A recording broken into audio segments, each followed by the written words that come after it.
Shockwaves from the pandemic are spreading throughout the economy, but when it comes to relief from the government, many small businesses are being left behind. That certainly applies to many local businesses owned by people of color. One response to that is a call for targeted relief from the state by a coalition of community-based organizations. Our guest is from one of those organizations, the Massachusetts Association of Community Development Corporations. We'd like to welcome its president, Joe Kriesberg. Thank you very much for being with us, Joe. Thank you. It's great to be here. Joe, I know we're talking about these businesses mainly as people of some kind of a disadvantage, but they're also a really big asset to the economy. So explain how important that is. Well, obviously, our small business economy is critical. It's critical to provide jobs. Thousands of people in Massachusetts work for very small companies. It's critical to building wealth. Home ownership and business ownership are the two biggest ways people build wealth in our country. And of course, is part of what makes our communities, our neighborhoods, fun and exciting places to live, where people can shop, recreate, socialize. We're all experiencing what it's like when we don't have access to these businesses, and how deprived we all feel, and not being able to go out for a beer or go out for a dinner, or just to go shop and see your neighbors. So I think we're all experiencing it today. Well, these are communities that create wealth for big chains, and a lot of that wealth leaves the local area. What about these small businesses? Does that wealth maybe cycle back to the community more? Well, we're particularly concerned about these home-based mom and pop shops in our local community, some retail, but also service companies and the rest. And absolutely, that money recycles in our economy again and again. They're more likely to shop themselves in that same community with the proceeds from their business. They're going to buy from suppliers in the community. So, we think the economic impact of these locally owned businesses is critical, and they're also the ones getting hurt the hardest right now because they don't have access to capital. They don't have the kind of wealth and savings that a large retail chain might have. Well, for viewers who've been hearing about all these things that the federal government is doing for businesses, including small businesses, why are these businesses falling through the cracks?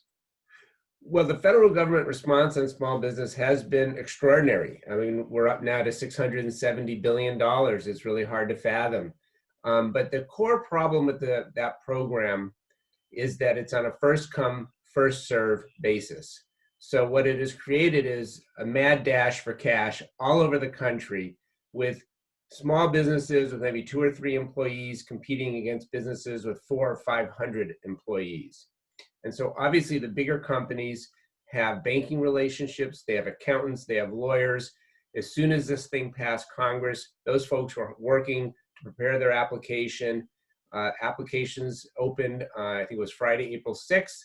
And by Monday, thousands of businesses had applied, and a lot of small businesses were just sort of understanding, hey, this is an opportunity, how does it work? So the first come, first serve sounds like a fair and equal approach, but it actually isn't.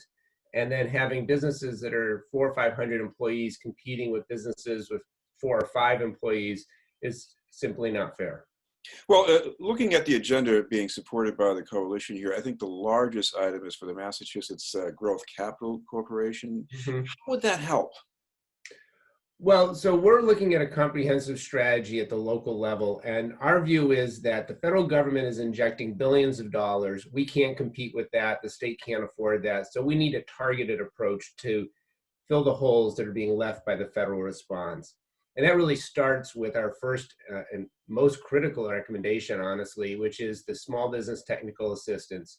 These businesses are going through something that none of us have ever experienced, and they need coaching and advice and access to capital. And that's what our community-based organizations do, CDCs and others all across the state. But they need the resources to deal with the surge in demand that's occurring right now, just like our hospitals, our unemployment insurance office. The phone is ringing off the hook. So we need to build up that infrastructure to coach these businesses along, both during the survival and recovery phase. But obviously these businesses need capital. They need grants, and they need very low interest loans to both survive and then recover. And that's where the Mass Growth Capital comes in. in providing some of that low-cost financing and being able to do it in a way that's a little more customer-friendly than at the federal level. Well, another word for customer friendly is culturally competent. What does that mean exactly? So, well, I mean, it's both about language, but also people that understand your business, respect your business, understand that who your customers are and some of the challenges you're having, or people feel safe sharing some of their personal information, their financial information. Obviously, for many immigrants and people from other countries, sharing detailed information about your finances with an organization that you think is connected to the government can be very worrisome. And some have legitimate reasons to be worried. And so I think what we have found is that a lot of business owners are more comfortable working with a community-based organization, a community-based lender, a community bank, where they know your name and they know where you're from and they understand your business.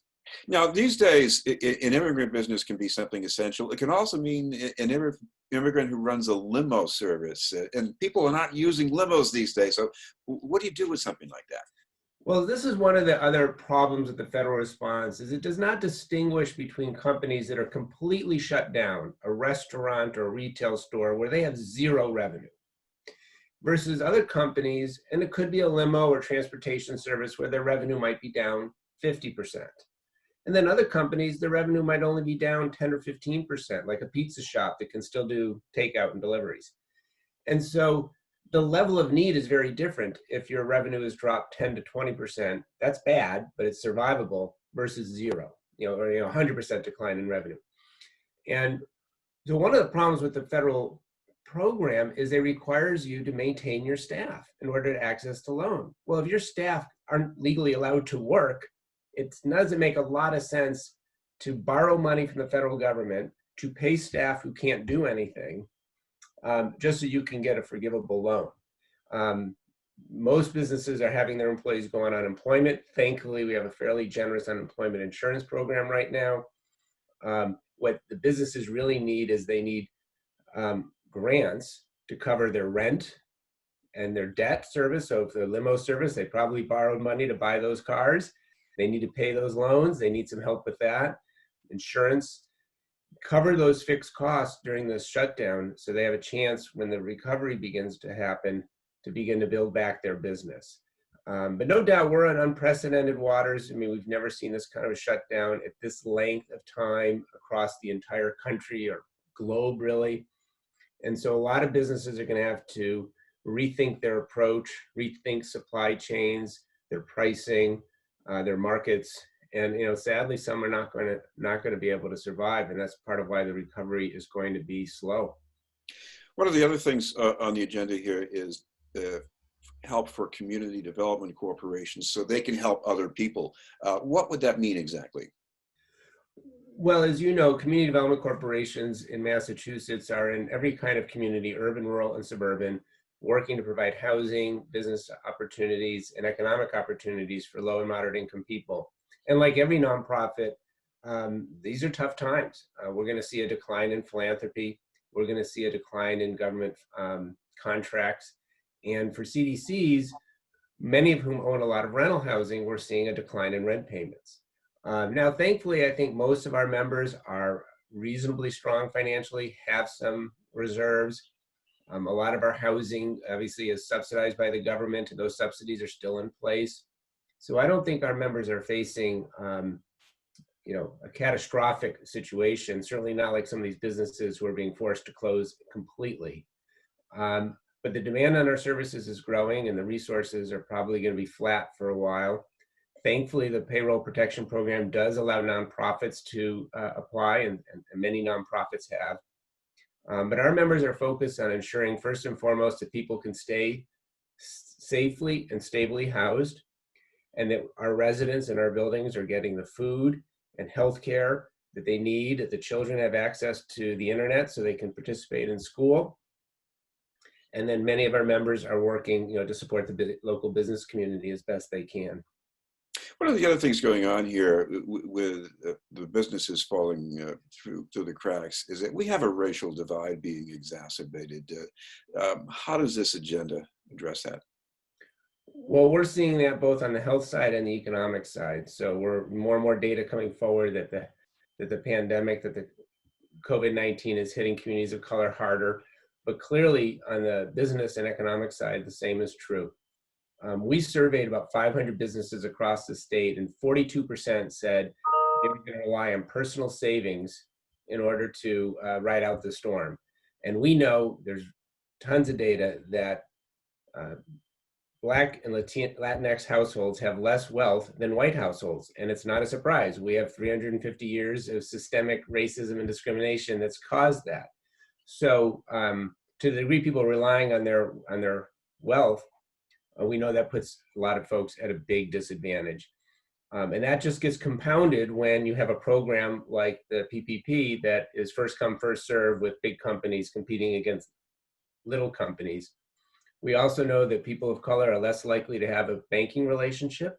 They're less likely to have the accounting systems in place in order to prepare the application. And on average, businesses owned by people of color have fewer employees. They're just smaller on average. But importantly, and we point this out in our letter, coming out of the last recession, businesses of color created more jobs than white-owned businesses. Our economic recovery depends on businesses of color succeeding, not just for communities of color, but for all of us. If we want to have a robust economic recovery, we have to make sure that these businesses survive and get the support they need going forward. And don't forget, there will be new opportunities amidst all this difficulty.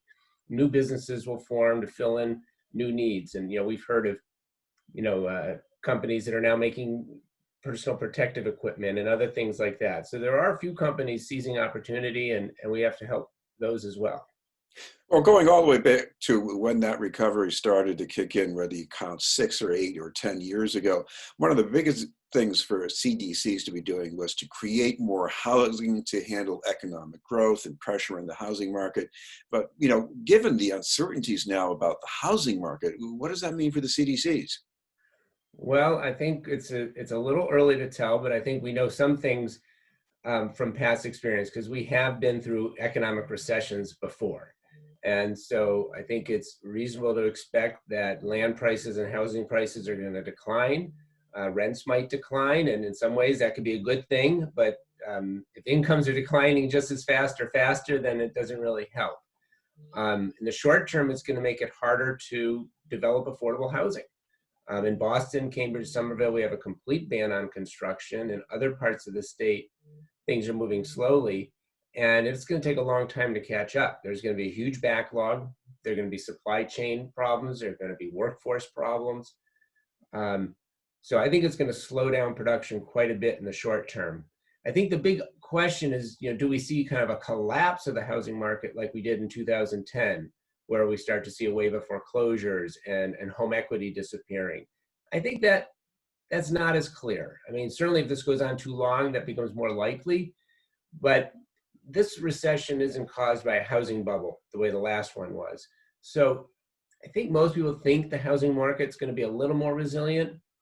But, hey, we're all guessing at this point.